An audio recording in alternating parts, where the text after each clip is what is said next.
Hello, welcome to episode 35 of live.withcode.uk. I can't believe it's been a year since the first COVID-19 lockdown and then a year since we've started live.withcode.uk.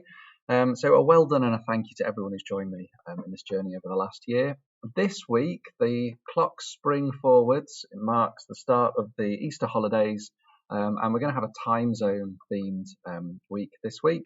Remember, the whole point of live.withcode.uk is students want to grow in confidence with Python programming. I don't think you can grow in confidence unless you've got experience, and I don't think you can get experience unless you're practicing programming regularly. So the whole point of live.withcode.uk is to give you some support as you practice regularly to build up your experience and then build up your confidence. So this week we have a Python program where you enter in the time, for example 3:05. You work out the time difference or leave it blank, and it will work out what the time will be after the clocks spring forwards. Or you can put in any time, like midnight, and work out what the time difference will be, say 8 hours ago, and it will work it out, so you can work out different time zones. And we're having a focus on validation, so if you put in a time that's too big, or an invalid time, it's not going to crash, it will keep asking until you have something sensible, like home time, end of the school day. Same goes here, it shouldn't crash if we put something invalid in, but this time for validation, it's just going to detect the fact that it was invalid and then use a default value. So we've added an hour on past home time, which is more or less what it is at the moment. It's just gone 4 o'clock whilst I'm recording this. Okay, so it's live coding. You'll see how the program comes together from start to finish, so you can enter into the thought processes behind the program. I'm going to start with building up some like the skeleton structure of the code with some comments. So time zone calculator will be the title. First of all, we want the user to enter the current time. Then we want the user to enter the time zone difference, as in we want to go an hour in front, like what's going to happen on Sunday, or an hour behind, or whatever else. Then we want to actually adjust the time, so add on that time zone difference, and we want to display it.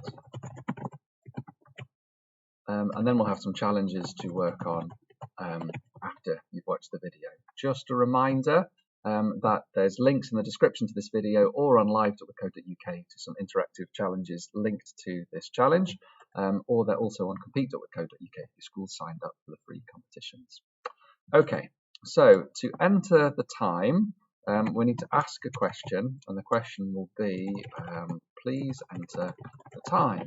If we're going to do any form of validation, checking something sensible, we need to tell the user what is sensible. So let's give them a sensible figure. But at the moment, we can type in any old thing. There's no validation going on at all. I always think that if you ask a question, it's rude not to listen to the answer. So we'll store the answer in a variable. Then we want to extract the hours and the minutes. We can do that by splitting it whenever we come across that colon. So let's do that now. Let's say hours and minutes equals time.split. So time is going to be a string that's returned by the input function. Split will take that string, find every instance of that colon, and then return a list. And we're going to unpack that list into two separate values, hours and minutes.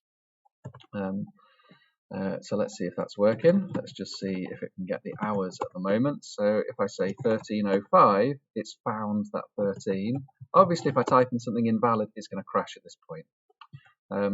So if it does crash, we need to be able to cope with that. So let's do a try, attempt to read it, and then process it.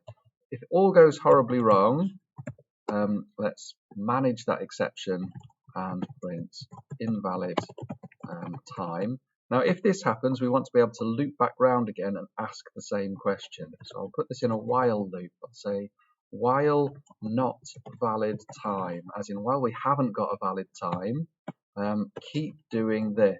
We'll have a runtime error at the moment because we haven't said what valid time is. So let's say, help, valid time starts as false. We don't know what the time is yet, it's not valid, and whilst it's not valid, we keep asking the question. And then when we get it right, we can say valid time equals true, and it'll stop asking us. Problem is, we only want to stop being asked if it's within a certain range. So what is that range? Well, the hours needs to be greater than or equal to 0, because we're allowed midnight, which is 0, and the hours is less than 24. It can be 23:59, but it can't be 24. We could have combined more logical Boolean expressions with and operators all on the same line, but I'm going to put a nested if statement in just to keep the lines nice and short. So now we've got the minutes. If the minutes is greater than or equal to 0 and the minutes help is less than 60, only then do we set valid time to true. We are going to have a bit of a problem here, because even if we try something valid, it thinks it's invalid.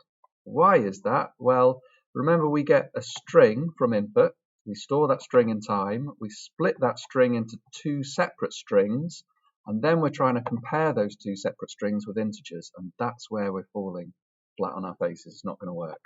We first have to convert hours from a string into an integer. So let's try and do that.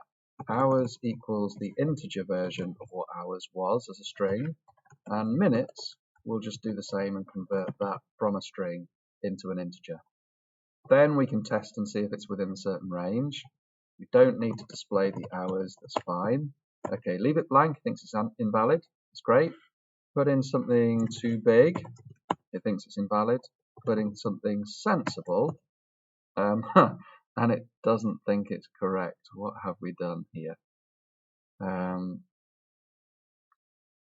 Oh, it's because I put minute instead of minutes. Let's try again. Lovely. So that's worked. We can now enter the time. We'll do something similar for entering the time difference, but it's a bit easier this time. We'll set a default value. This time we're not going to keep asking until we get it right. We'll give the user one chance to type it in, and if they don't type it in correctly, we'll just default back to this 1 hour time difference. Okay, so let's ask the question. Time difference is going to be, we'll ask the question, help, please enter the difference in hours.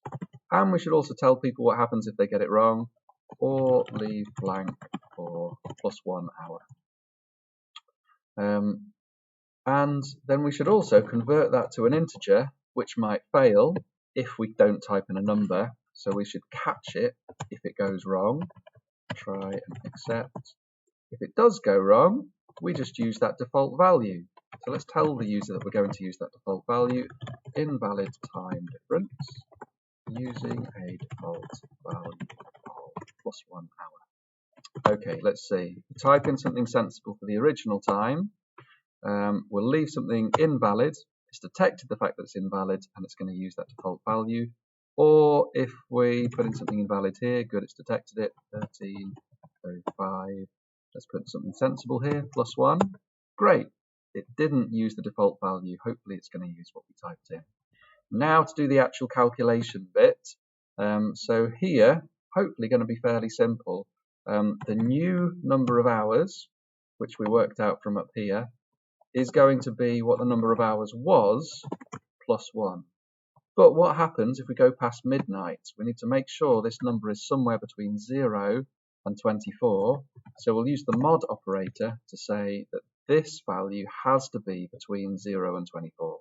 So we divide by 24, ignore the result, but keep the remainder. That's what this does. Okay, now just to display the result, the adjusted time is, and then I'm going to use string formatting. So I'd like a number in here, and then a colon, and then a number in here.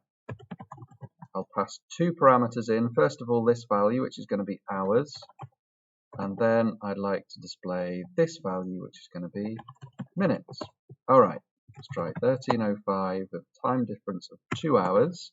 It has worked it out, but I'd like it to be displayed to two places. So we pad with zeros rather than saying 5. We don't know if that's 50 or 5 minutes. We can probably work it out, but I just prefer it to have the zeros in. To do that, let's say that we have to pad with zeros, and we want 2 decimal places. So we pad with zeros up to 2 spaces. Let's try again. 13:05. Let's try -1 this time. And we've gone back in time to 2:05. Awesome. Okay, so there's a couple of challenges to work through. I won't show you the answers, but I'll talk through how to get started. Let's have a look. So the first challenge, you can change the default time difference to go back in time. So this works in autumn when you go back in time. That's dead easy. You just need to put a minus sign in here, but be careful to make sure that you tell the user what the default value is as well. Second challenge, as well as displaying it in the 24-hour clock, see if you can convert it to the 12-hour clock as well. You're just going to need to put an extra print statement down here, and then use mod 12 as well as mod 24 so that you can see the time, the number of hours as between 0 and 12. And you'll also have to have an if statement to work out if it's AM or PM.